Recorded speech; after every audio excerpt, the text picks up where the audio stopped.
This week, the I-Team digging into Connecticut's speeding problem. Tonight, we look at superspeeders, drivers that are sometimes going up to 130 miles per hour. Chief investigative reporter Sam Smink shows you how often this is happening and what penalties they face. Blink and you'll almost miss it. But West Hartford police say this is 18-year-old Colin Coyle driving 110 miles per hour on Albany Avenue last August. That's 70 miles per hour over the posted speed limit. Last month, state police say Gene Edgardo Rivera was clocked driving 120 miles per hour on Route 8 south in Naugatuck. That's 65 miles over the speed limit. Also last month, a man named Paris Perry was arrested for driving 130 miles per hour on I-84 in East Hartford, when he should have been going no more than 65 miles per hour. Those are a few examples of the high-speed arrests state police made just in the last year. Our troopers are stopping motor vehicles that are traveling in excessive speeds of 120 miles per hour, which is extremely dangerous. All three drivers above were charged with reckless driving. Once you cross that threshold of 85 miles per hour, then you're looking at reckless driving.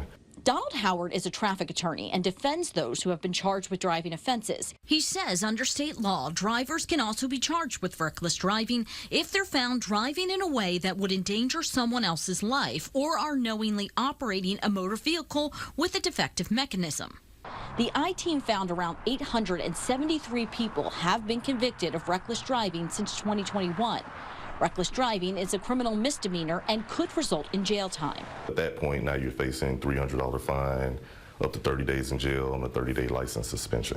As for a speeding ticket, Howard says those can cost anywhere from $130 to more than $300. They can go up based on the speed or the highway.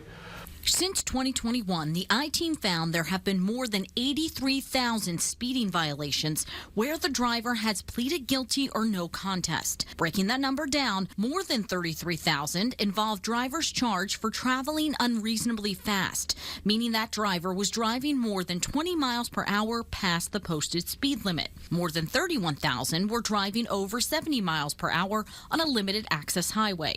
In many cases, Howard says these charges and citations can stay on a person's record. Most people were concerned about like insurance increases and things like that. So now you have this DMV side where you might be applying for a job and they go back and look at your overall history. There's also other more serious consequences. There was a lot of fallout from my actions. There were, a lot of people who were hurt or worse. A young man was killed and another seriously injured in 2005 when David Graham crashed his new car while driving two of his friends around East Windsor.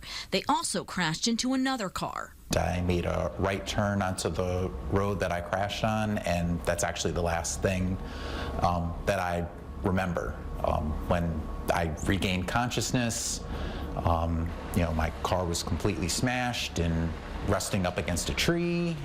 State police were the ones who told him how fast he was going. They told me that I was going 101 miles per hour in a 35 mile per hour zone. Through the organization Impact, Graham has spent the year since trying to keep others from making the same mistake by speaking to young drivers across the state.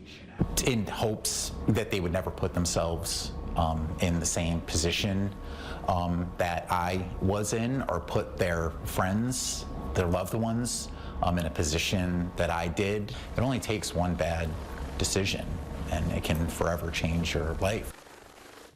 For more of our speeding stories from this week, talking about everything from speeding statistics to solutions, you can head to our website. For the I-Team, Sam Smink, Channel 3 Eyewitness News.